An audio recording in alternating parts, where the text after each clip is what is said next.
Part two, part two. I couldn't even tell you where this ended on part one. But what I can tell you is we need some sort of a notification when you have your headphones on as to what you're doing. Because sometimes you're talking and you're not watching the clock. This isn't a subject where you can be clock watching. Okay. So, we'll just chalk it up to whatever you missed, it's not time for you to hear it yet. Okay? Perhaps another time. But yes. And it was a lot too. My goodness. My goodness. But anyway, I'll leave you with this story. Death, where is thy sting? Okay. Like I said, sleep is the cousin of death. Some of us experience things in our sleep. Just, to sum it up, this is not the only thing there is. Right? And death in other parts of the earth and universe, when you leave here, is not looked at the same. Right? And there are some species outside of Earth that seem to have figured out how to prolong it even longer. They live perhaps thousands of years longer than we do, which is another interesting thing. It kind of makes Earth look a lot more experimental when you go deep enough on the inside, you see. But anyway, let me leave you all with this. Holy birth, life, and death. Holy Trinity. Mother, Father, Child. Holy Trinity. So all these different things that they distract you with on Earth,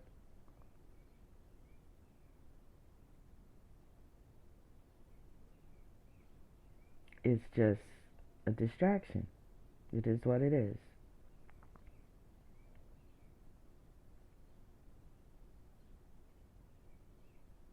Death, where is thy sting?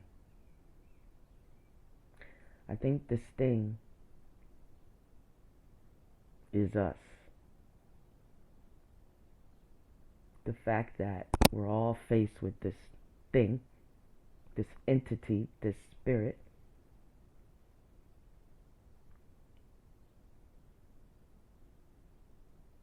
but it is only doing its job.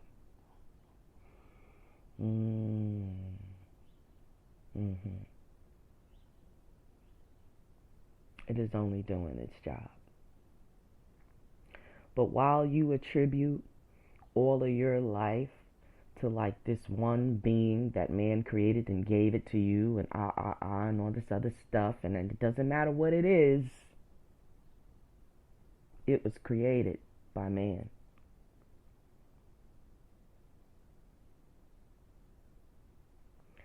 And so, when we begin to, and that's the trap, when we begin to put more faith into the man, you decrease yourself a little bit more each time. And it's very vampiric. Because it's fake. It's having you cope with a thing called death because you think you're going to meet this man and he's going to make everything all right. Even if you've lived a trashy ass life on Earth, if you get a minute at the end to say, Lord forgive me, Jesus forgive me, or whatever they said to say, do you actually think that's going to be enough?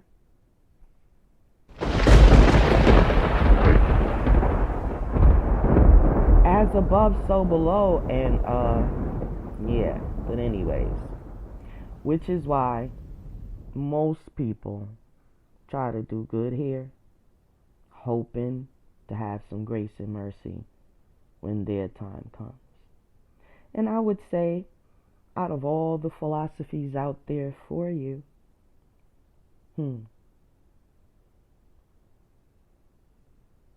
energy, it's not judgmental. It's just here to do its job.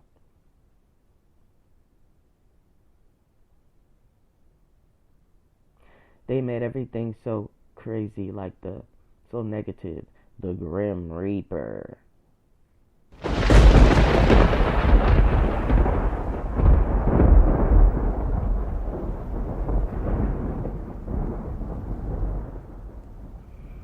He's only doing his job. And so the spirit that I was speaking about is the Holy Mother of Death. You know,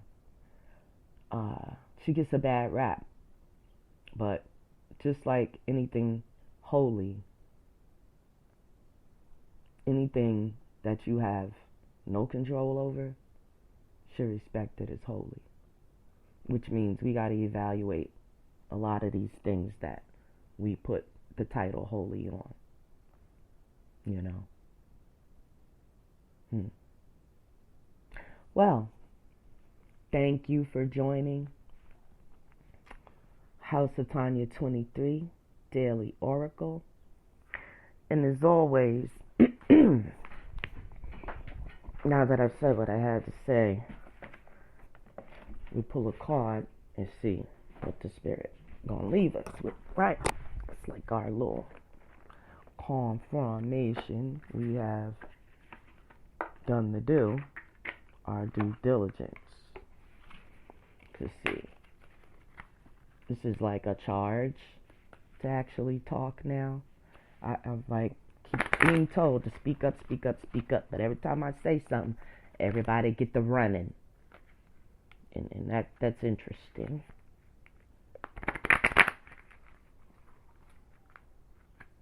So I'm trying to live out my little time here the way I know I'm supposed to, and just like everybody else. But let's see. On the 3.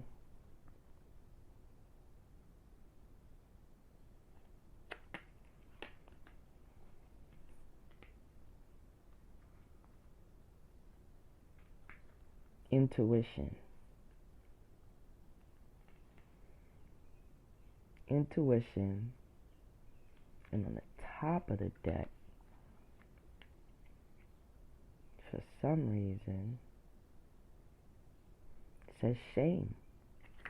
Alright, let's read what that is talking about.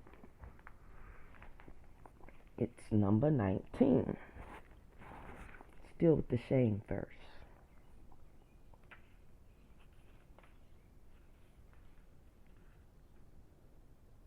And the name of the card is called Long Bubby Susie. Interesting. Shadow of Shame. Temple Shadows.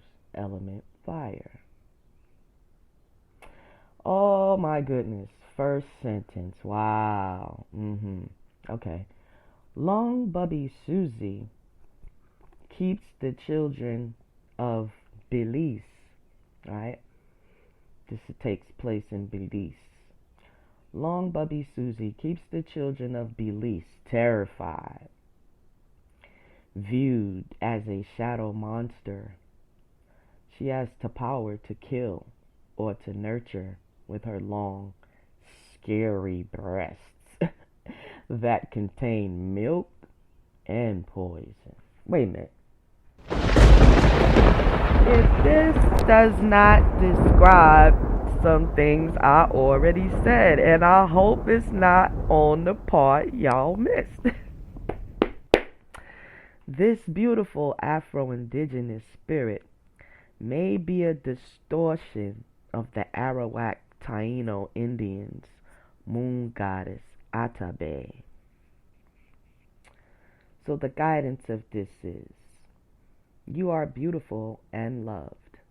Every part of you and your journey is beautiful. Even the ugliest moments. You have a heart, a soul, and breath. That makes you beautiful.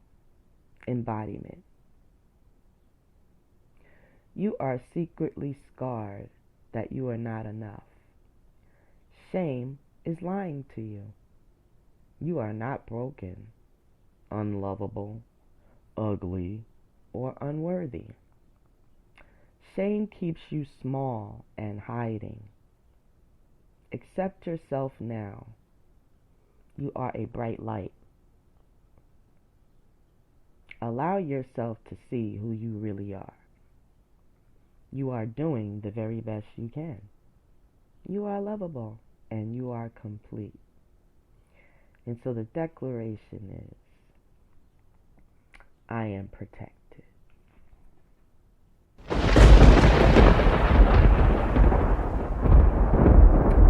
Yes, yes, yes. Actually, I'm going to claim that as a personal message because it ain't easy being me, the death doula,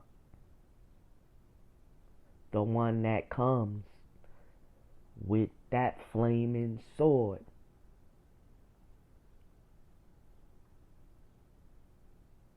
But I have a heart of gold, so many a heartache have I had to cope with just because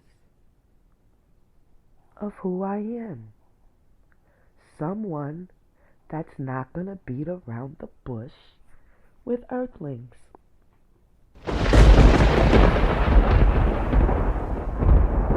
But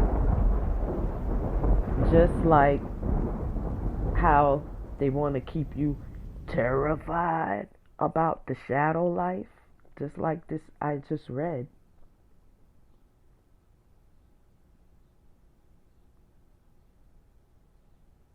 I have to always remind myself that I am protected in this journey. And that I'll have you know, some of the things I'm charged to say, I'm actually learning when it comes out my mouth too. So I'm no more at a higher level than what you might call someone. Perhaps at a different level of perception and awareness.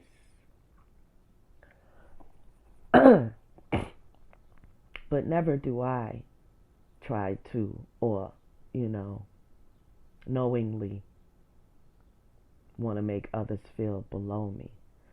But, like I said, it's been tough because I've actually been in a teaching position pretty much since the day I came out my mother's womb. And, like I said, it's not easy. But I am protected, so we go ahead. I get a message every day. Speak up, speak up, speak up, speak up. What you have to say needs to be known. If I hear that one more time, I would have to know that I'm not actually doing my purpose down here. That's just how much it's in my face 24/7. And so eventually, if you call yourself spiritual, you don't need that many more clues. Okay? But yeah, so let's read the one that's actually for you guys. Intuition. Okay? Number 35, which is the 8. Infinity. Alright? 35. 35. Queen Nandi, goddess of intuition, is from the Zulu nation. Her element is fire. Queen Nandi was the mother of warrior King Shaka Zulu. His father's royal family first rejected her. They said she wasn't pregnant and her belly resulted from a beetle sting. But Nandi knew her son would be great before he was born. The insight of a mother, huh? You already know. Take a deep breath and surrender to what you know to be true. Trust your inner wisdom and guidance. What is your guidance telling you? Put your hands over your third eye, which I might add is actually your first eye, and the other two are 1, 2. But the first one is in the middle of your forehead. We've been taught some bull crap. Now, and ask, if I knew what the answer is, what would it be? Then follow your first instinct. The Creator and your ancestors connect with you through your intuition. Trust your internal GPS. The nudges, signs, and coincidences are divine guidance. Pay attention to this part, family. Slow down. Slow it down. Slow it down. Slow it down. Learn how to meditate. Be present with nature and pay attention, family. That's why when something y'all go scared running, and let me just say, my African American family out there, y'all funny with it. Somebody can bust a balloon, y'all just get to running. Interesting. So what that shows me, that it's a lot of fear ingrained. It's a lot of fear.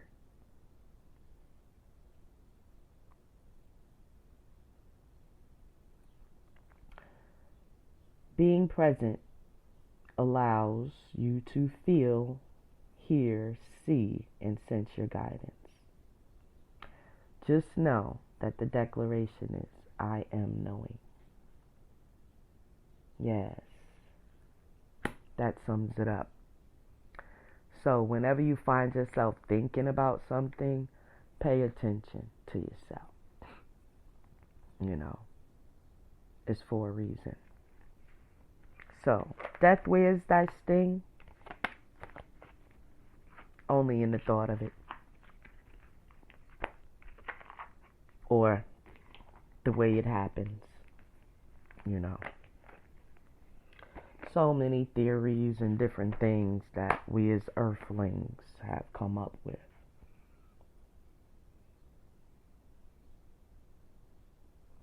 And just know, study other cultures. Definitely look into this Mexican culture, since this is an Afro-Indigenous culture, and most of the things they know they got from Africa. Dig in, you'll find it. And it's quite interesting, their exodus from their own country here.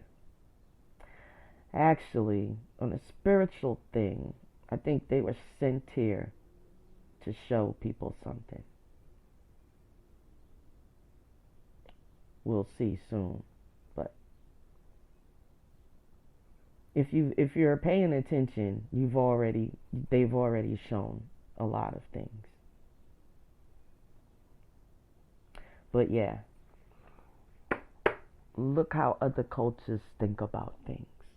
Because one thing that we must admit,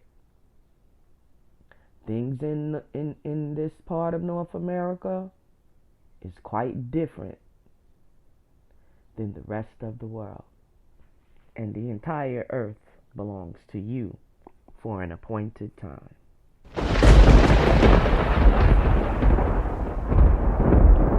Yes, thank you for joining the House of Tanya 23. It's 6:45, and I'm going to leave it at that until the next time. Peace, love, and light. And may your thoughts help you to find the answers, not so much comfortability. Ashe, Ashe.